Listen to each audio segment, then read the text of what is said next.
김혜경 씨가 적은 달전을 붙이다라는 시가 있습니다. 달전을 붙입니다. 신혼 때부터 즐겨 먹던 것입니다. 애호박을 썰어 붙인 것을 달전이라 합니다. 달처럼 둥글다고 해서이지요. 비탈진 언덕 호박꽃 같은 신혼집에서 벌처럼 붕붕대며 늦은 저녁과 함께 부쳐 먹곤 했습니다. 남편은 달전을 먹으며 호박처럼 둥글둥글 살아가자고 했습니다. 보름달처럼 환하게 살자고도 했습니다. 어둡고 험한 삶의 언덕 더듬더듬 넘을 때마다 달전을 붙여놓고 남편을 기다립니다. 하늘이 달을 띄워 밤길을 열어주듯 밥상 가득 달을 띄워봅니다.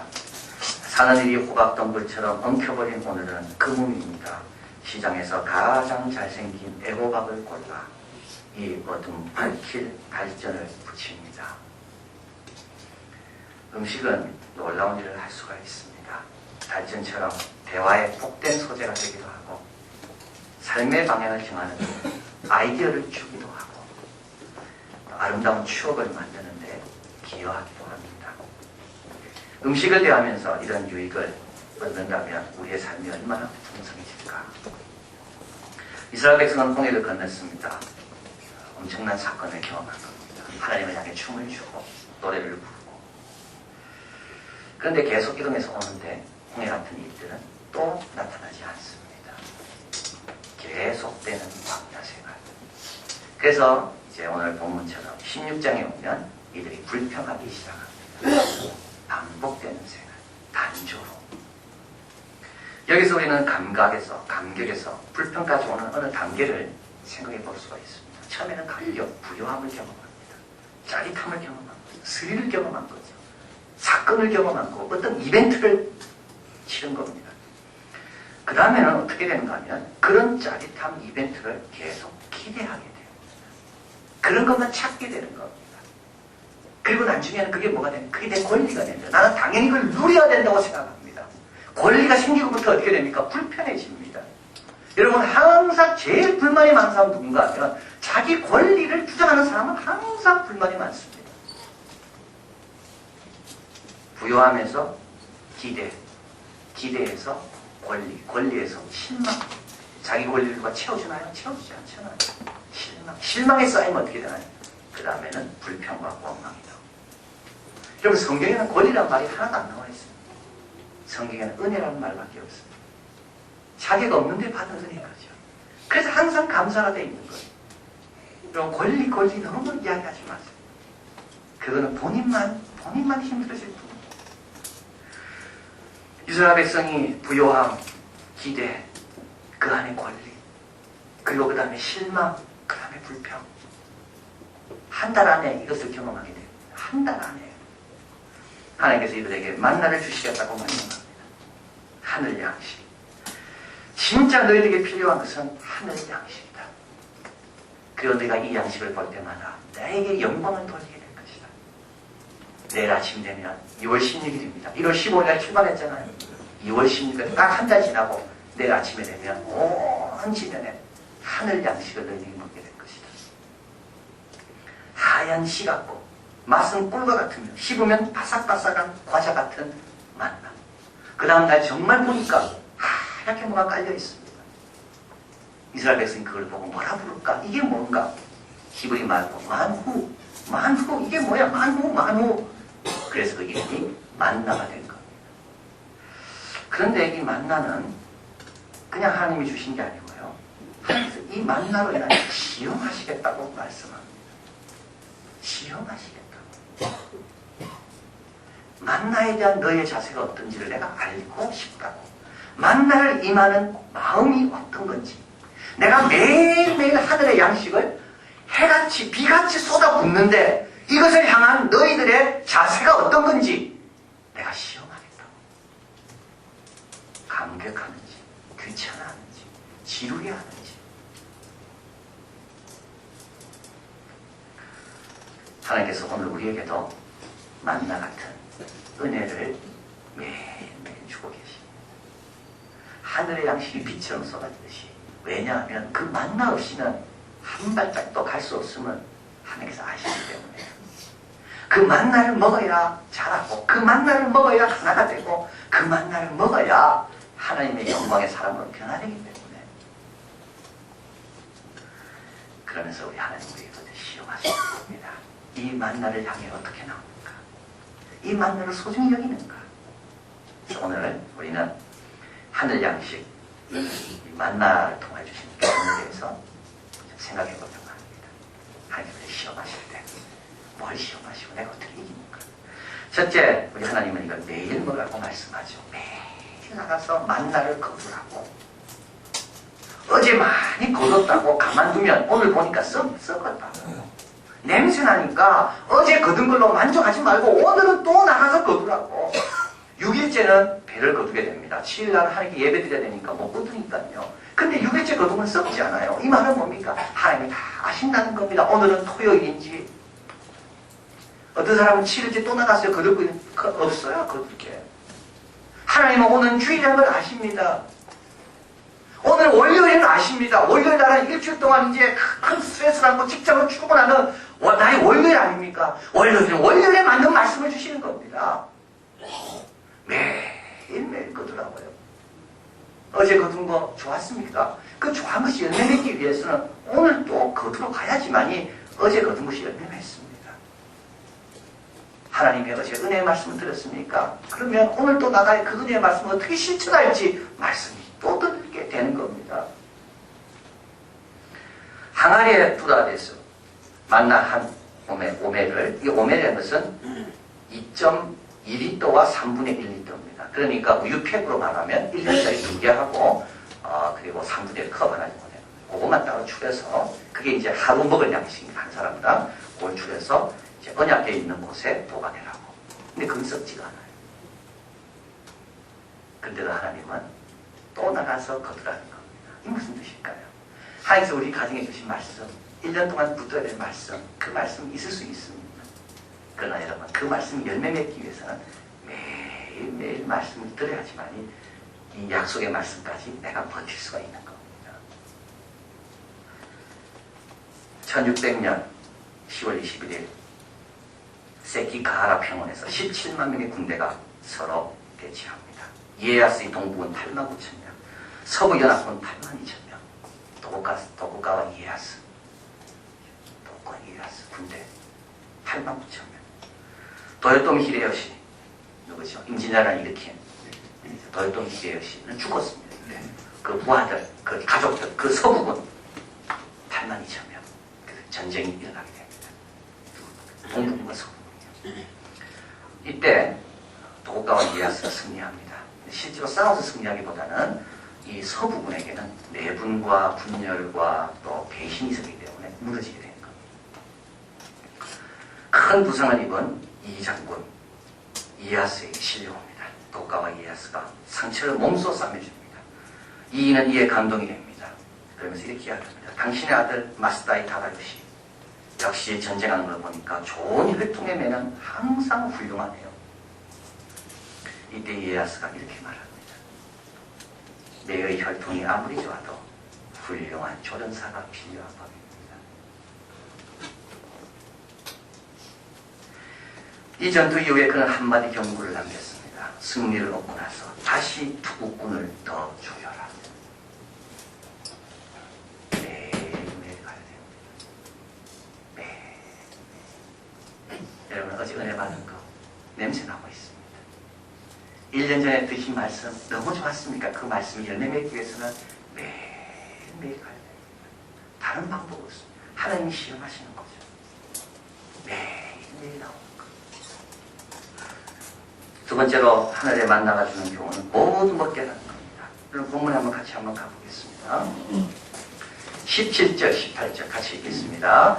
이스라엘 자손이 그같이 하였더니 그 거둔 것이 많기도 하고 적기도 하나 오멜로 되어본즉 많이 거둔 자도 남음이 없고 적게 거둔 자도 부족함이 없이 각기 식량대로 거두었더라. 자, 여기 보면 하나님께서 이 양식을 조절하고 계신 것을 보게 됩니다. 어떤 사람은 많이 거두었고 만나를, 어떤 사람은 힘이 없고 약해서 조금밖에 못 거둔 겁니다. 그래서 집에 와가지고 먹을 것도 보니까 많이 거둔 사람도 한 오멜로 되어 있고 적게 거둔 사람도 한 오멜이 되어 있는 겁니다. 참 놀면 깜짝 놀랄 일이죠. 많이 거뒀으면 몇 오멜이 될 줄 알았는데 한 오멜로 되어 있고, 적게 거뒀으면 야, 이거 갖고 내가 어떻게 살아야 될까 힘들어 하는데 먹을 때 되니까 이게 한 오멜이 되어 있는 겁니다. 그래서 어떻게 부족함이 없는 거예요. 많이 거둔 사람도 남음이 없고 적게 거둔 사람도 부족함이 없고 나는 많이 거뒀는데 먹으려는 순간에 보니까 내한테 딱 합당한 양으로 변해 있는 겁니다.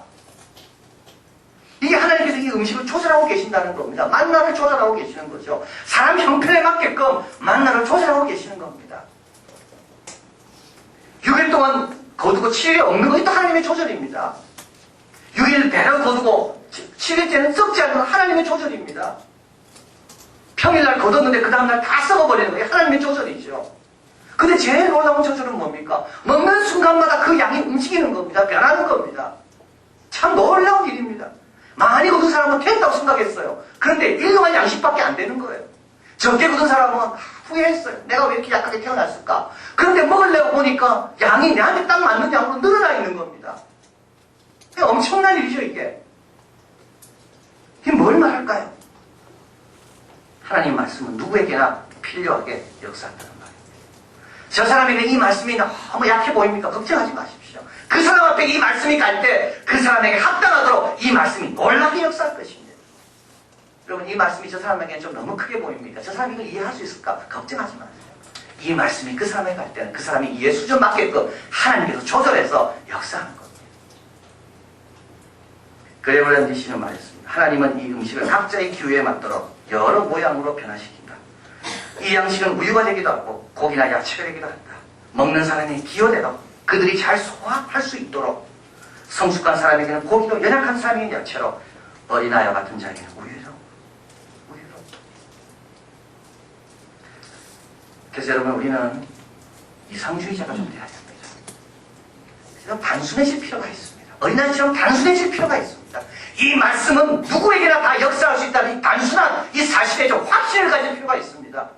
당신은 너무 배운 게 많아서 말씀이 될까? 여러분, 2000년 가운데 헬라인도 유대인도 이 말씀 앞에 다 변화된 거 아닙니까?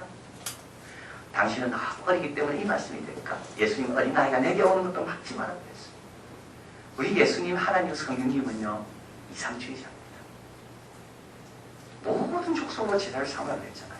내가 가르친 모든 것을 그대로 다 지켜 행하게 하라고요. 우리 하나님, 모든 사람이 진리에 이르며 구원에 이르기를 원하시고, 성령님은 남종과 여종에게 성령을 다 보여주시고, 윌리엄 바클레이는 월터 리프만의 글을 인용하면서 이렇게 말해요. 우수한 교사는 이상주의자가 될 수 없다. 왜냐하면 지혜가 얼마나 어려운 것을 알기 때문에. 그래서 항상 우수한 교사는 엘리트만을 가르치려고 합니다. 이상주의자가 아닙니다. 왜냐하면 자기가 갖고 있는 내용, 자기가 갖고 있는 능력의 한계 때문이에요. 하나님 말씀은 달라요. 하나님 말씀은 달라요. 만나만 주어지면 그 만나가 우유로 됐든 채소로 됐든 고기로 됐든 필요에 맞게끔 역사하는 겁니다. 제가 이번에 그 장신대 학부생들 집회를 가서 제가 참 큰 깨달음, 은혜를 받고 왔습니다. 저는 신학 학부생들을 잘 몰랐습니다. 저는 일반 대학을 나오고 신학을 했기 때문에. 그런데 이 학부생들을 만나보니까 학생들의 특징이 하나 있더라고요. 그게 뭐냐면 이 신학 학부를 들어온 아이들은 거의 다 부모님이 목사님이거나 장로님이거나 권사님이거나 믿음 좋은 집안의 아이들이었습니다. 그래서 교회 생활을 하다 보니까 보통 우리 그러잖아요. 믿음 좋은 게 아니라 신학교 가면 좋겠다. 기도해주고, 그죠? 기대하고, 그런 기대 속에 자란 아이들이에요. 그래서 이제 시험을 쳐서 이제 신학과에 온 겁니다. 근데 얘들한테 늘 뭔가 한 같은 게 있어요. 그게 보여요. 그게 뭐냐면, 다른 아이들은 일반 대학 가서 저렇게 자유롭게 노는데, 나는 왜 신학교 와가지고 이렇게 참, 경건에 참석해야 되고, 늘 찬송해야 되고, 늘 기도해야 되고. 나도 좀 교회 밖에서 좀 생활하고 싶은데, 고등학교만 끝나면 나는 좀 자유롭게 될 줄 알았는데 또 여러 가지 스트레스와 부담, 그걸 내가 참 거절하기 좀 미안해서 부모의 기대에 맞추려고 내가 신학교 왔는데 보니까 그런 데 한이 맺혀 있는 거예요. 그런데요, 그런 어린 양들을 하나님께서 귀하게 보시더라고요. 그런 어린 양들이 하나님께서 놀랍게 사용하시더라니까요. 세상 다 누릴 거 누리고 경험 다 온 사람하고 그걸 다 포기하고 주님께 다 맡기고, 내 일생에서 나는 대학의 4년, 낭만적인 4년을 다 하나님께 맡기고 온 사람하고 기도가 다르고 찬양이 세상이 다르더라니까요. 마지막 날 저녁에 당신은 언약 안에 있는 하나님의 축복의 통로입니다. 이걸 서로 축복하면 하는데 어떤 남자아이가 막 울더라고. 1학년. 축복의 통로는 좋은데 나는 왜 이렇게 살아야 하나 이런 마음 것 같아요. 축복의 통로라고 머리는 이해는 되는데 왜 내 마음은 자꾸 세상에 가있냐 이건 것 같아요. 제가 보니까. 그런 영혼을 볼 때 뭐가 아깝겠습니까? 그런 영혼을 볼 때 뭐가 아까운가요? 하늘의 만나가 그 영혼을 채우기 위해서는 어떻게 변할 겁니다. 우리도 좀 말씀에 대한 확신이 있어야 될 것 같습니다. 이번에 추석에 가족들 다 만나잖아요. 여러분, 만나만 주어지면 그 안에서 역사하십니다. 위축되지 마세요. 너무 소극적으로 되지 마세요. 만나가 역사하는 거예요. 만나가. 크게 작게. 그리고 우리도 마찬가지예요. 우리도 기쁠 때도 또 만나가 역사하기 때문에 기쁨에 맞게끔 하나님 앞에 나와야 돼요. 슬플 때도 그때 맞게끔 하나님 말씀 역사하기 때문에 그때 또 하나님 말씀 앞에 나와야 돼요. 우리는 어떤 구실을 삼아서도 하나님 말씀에 나오는 구실로 삼아야 됩니다. 거꾸로 아닙니까? 그런데 우리는 어떤 구실도 있으면 말씀으로 떨어지다고. 우리 하나님 우리를 실험하십니다. 만나의 말씀의 역사를 네가 믿나? 하나님의 은혜가 사람 따라 다 다양하게 필요에 채우도록 역사함을 믿냐? 마지막으로 또 이 만나를 통하여 하늘 양식이 주는 교훈은 하늘의 식욕이 중요하다는 것을 말합니다. 여러분, 이스라엘 백성이 이 만나를 가지고 기뻐했을까요? 그렇지 않습니다. 이스라엘 백성은 이것으로 하나님 앞에 그렇게 감사하지 않습니다. 민수기 11장에 가보면요, 이스라엘 백성이 불편한 게 나옵니다. 또 불편합니다. 뭐라고 불편한 거? 왜 우리는 만나밖에 없냐고. 애굽에서 먹던 고기와 생선과 부추와 마늘과 이거 먹고 싶은데 왜 우리에게는 만나밖에 없냐고.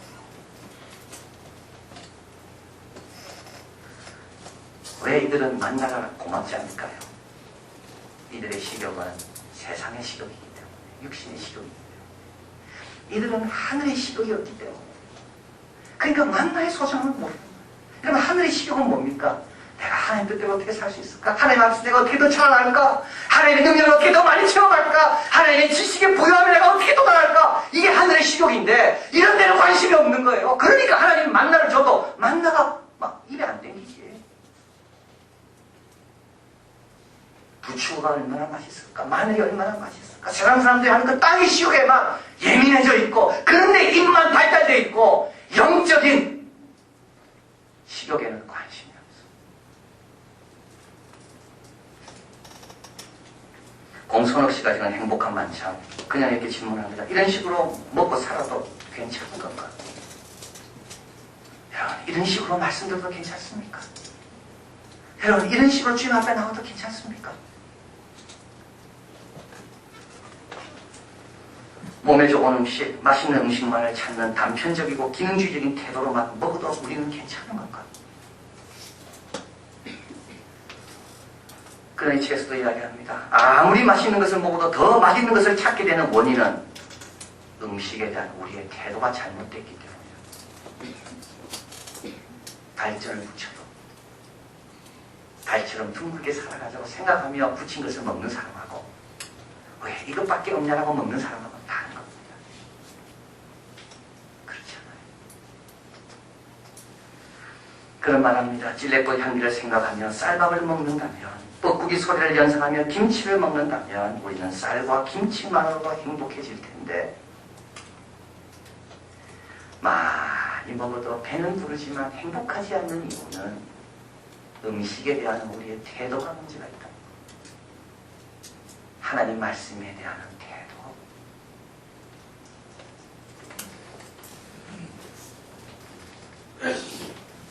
출애굽기는 BC 1300년경에 이루어졌습니다. 예수님이 탄생하시기 전에 1300년 전이죠. 1300년이 쭉 지난 다음에 예수님께서 똑같은 문제를 가지고 사람들에게 이야기하십니다. 오병이어의 기적을 체험하고 그 떡을 먹은 사람들이 예수님께 쫓아와요. 예수님 보고 또 그 기적을 행해달라고 예수님께서 기적 행하잖아요. 그리고 내 말을 먹어라. 육신의 떡을 찾지 말고 영생하는 생명의 떡인 내 말을 먹어라. 이때 많은 사람들이 어렵다고 돌아갑니다. 그러나 예수님께서 제한적인 분을 너희로 가느냐? 베드로가 대답합니다. 영생의 말씀이 여기 있는데 어디로 가겠습니까? 땅의 시종만 생각하는 사람은 이렇게 돌아갑니다. 그러나 하늘의 시종을 가진 사람은 돌아가지 않아요. 영생의 말씀이 여기 있습니다. 그래서 어떻게 됐는데 주님 나라의 귀한 종이 된 겁니다. 하늘의 시족을 소중하게 여기는 사람은 하나님의 귀한 종이 됩니다. 그러나 그것을 등한시 여기고 땅의 시족에만 너무 관심이 많이 있어. 오늘 본문에 의하면 주님은 한 호멜을 언약궤 곁에 두어서 보관하라고 말합니다. 홍해에 물을 보관하는 게 아니고 만나를 보관하는 거예요. 이게 무슨 말이겠어요? 매일매일 먹는 하늘의 양식이 가장 소중한 것이라고, 우리에게 가장 필요한 것이라고. 여러분 좀 기도하면 좋겠습니다. 하늘의 식욕을 달라고. 그래서 작은 것도 놓치지 않고 다 감사함으로 받는, 그래서 주님 곁에 거하는 주님의 사랑이